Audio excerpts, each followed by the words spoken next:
Selamat malam, Mak. Selamat malam juga, Natu. Mohon waktunya sebentar untuk presentasi ya, Mak. Iya, Natu. Perkenalkan, nama saya Brandina Sendiri. Saya dari Fakultas Ekonomi, Prodi Manajemen. Dengan NIM 2005-10247.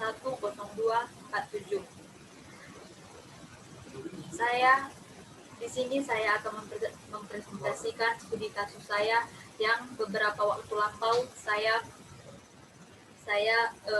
wawancara dengan ibu saya sendiri. Nama narasumber saya yaitu Asmida Berubangun, yaitu ibu saya sendiri.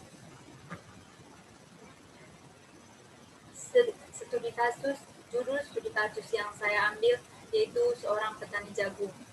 Mengapa saya mengambil topik petani jagung? Karena di kawasan saya atau daerah saya mayoritas petani jagung. Maka dari itu saya memilih topik petani jagung. Di sini saya akan menjelaskan cara produksi jagung, berapa biaya yang dikeluarkan untuk penanaman jagung, dan apa-apa saja halangan dari penanaman jagung tersebut. Jagung merupakan salah satu tanaman pangan penghasil karbohidrat yang sangat penting di dunia, selain gandum dan padi. Bagi penduduk Amerika Selatan, jagung adalah salah satu pangan pokok.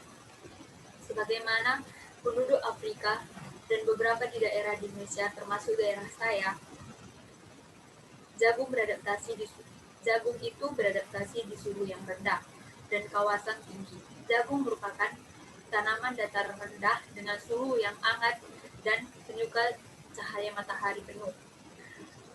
Kebutuhan air pada jagung termasuk rata-rata. Namun, bila pada awal penanam jagung atau proses pengisian jagung tidak boleh kekurangan air sedikit pun, itu akan berdampak pada hasil panen yang sangat drastis menurun. Sistem produksi pada jagung. Yang pertama, penyuburan tanah.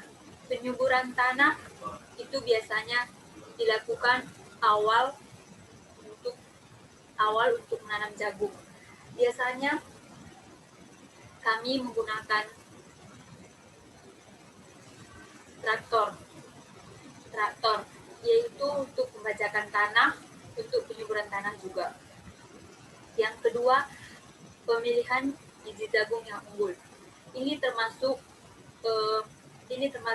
hal utama yang harus diperhatikan petani, karena jika bibit tidak unggul dan tidak sesuai dengan tanah yang disediakan, maka tanaman tersebut tidak akan bisa bertumbuh dengan baik. Maka dari itu kita harus sesuaikan biji mana yang unggul untuk daerah atau jenis tanah kita. Yang ketiga itu penanaman. Penanaman ini biasanya dilakukan setelah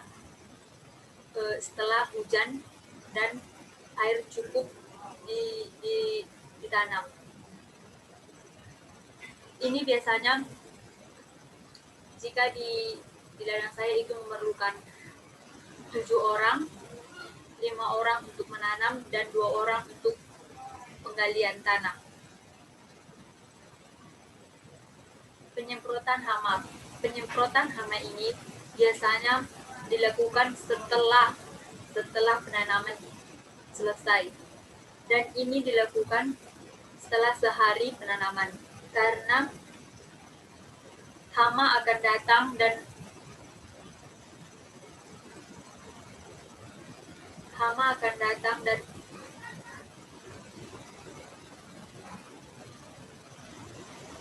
maka dari itu kita harus mencegah hama tersebut dengan penyemprotan hama pertama. Yang kedua itu penyemprotan rumput. Ini dilakukan setelah umur jagung sudah 2 minggu atau 3 minggu. Karena rumput akan tumbuh dan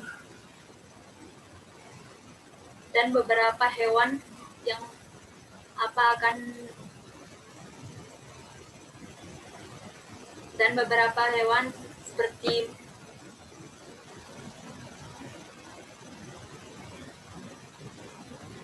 seperti tikus akan menyerang jagung tersebut. Maka dari itu kita membuat penyemprotan rumput pertama. Yang ketiga itu pemupukan. Ini biasanya dilakukan setelah penyemprotan rumput. Ini dilakukan supaya jagung semakin subur dan semakin unggul terlihat. Yang selanjutnya panen. Panen ini biasanya dilakukan setelah umur jagung sudah 5 bulan atau 6 bulan. Biaya produksi dan pengeluaran rumah tangga yang dilakukan oleh ibu saya sendiri sebagai narasumber saya. Bibit jagung sebesar 1.470.000, biaya traktor atau bajak tanah itu 800, gaji penanaman jagung itu 480, penyemprotan hama ke-1 dan ke-2 sama ditambah dengan gaji yaitu 720.000, penyemprotan rumput pertama dan kedua tambah gaji 910.000, pupuk pertama 1.050.000, pupuk kedua 1.140.000, gaji mengopek jagung atau proses panen jagung itu 2.070.000. Biaya motor jagung ke pabrik yang biasa kami sebut gudang di kampung itu 2.300.000. Sewa gudang atau biaya penggilingan itu 800. Jadi total semua pengeluaran atau biaya produksi pada jagung sekali penanaman itu 11.740.000. Dan pengeluaran rumah tangga ibu saya itu kurang lebih 5 juta. Itu sudah termasuk saya dan saudara saya. Dan sudah termasuk biaya sehari-hari rumah tangga ibu saya.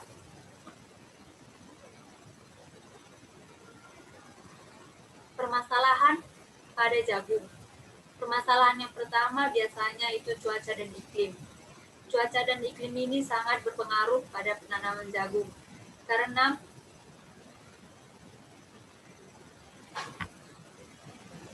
jika cuaca kemarau, jagung tidak akan tumbuh dengan baik. Jika cuaca hujan terus-menerus, jagung akan membusuk dan itu mengurangi jumlah panen yang sangat drastis. Modal yang selanjutnya permasalahannya modal yang sangat terjangkau. Dimaksud dengan modal yang terjangkau ini karena pupuk dan biji jagung sangat mahal. Oleh karena itu petani jagung mengirit pupuk untuk jagung tersebut. Maka dari itu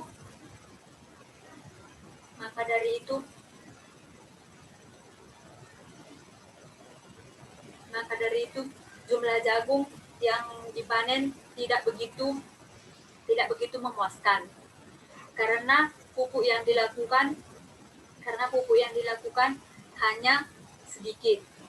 Jika pupuk yang dilakukan cukup dan berlebih, maka jagung yang ditanam itu akan besar dan itu membuat panen yang sangat drastis meningkat. Yang selanjutnya permasalahannya itu babi hutan atau monyet. Ini biasanya umur jagung yang sudah 4 bulan atau 4 bulan ke atas. Karena di situ biji jagung sudah mulai tumbuh, babi hutan akan menyerang atau sebagian monyet. Yang permasalahan selanjutnya itu keterbatasan alat bertani. Di daerah kami masih menggunakan alat-alat yang masih tradisional, seperti contohnya cangkul dan pengkopekan. Itu kami melakukan tenaga manusia, bukan tenaga mesin.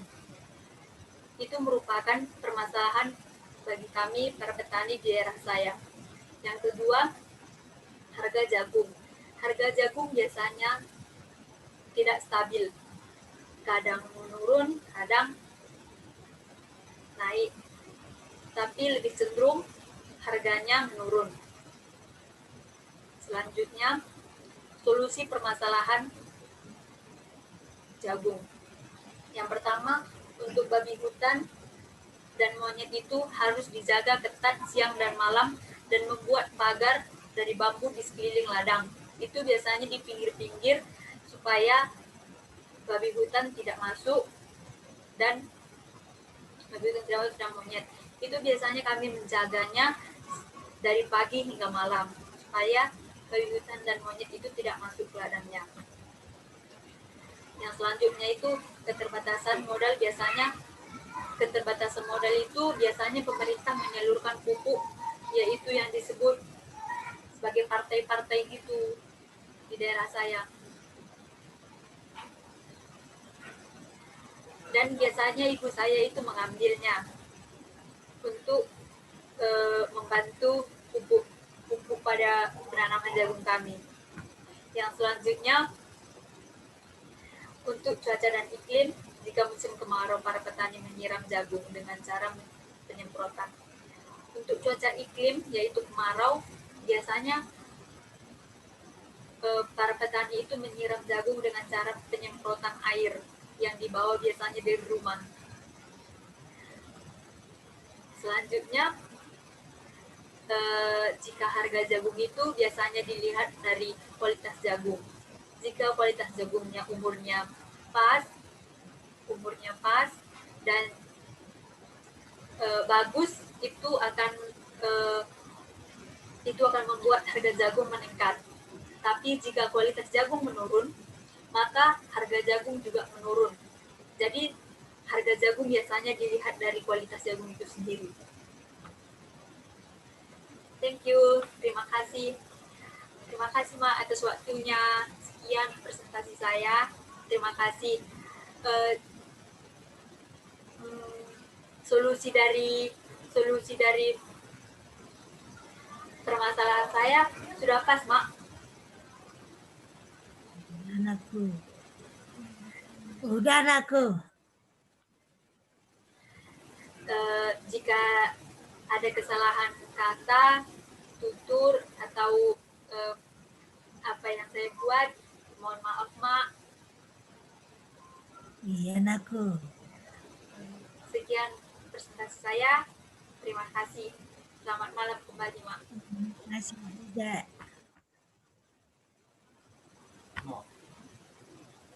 Oh, gran naik kamu setengah, di tengah lagi berani.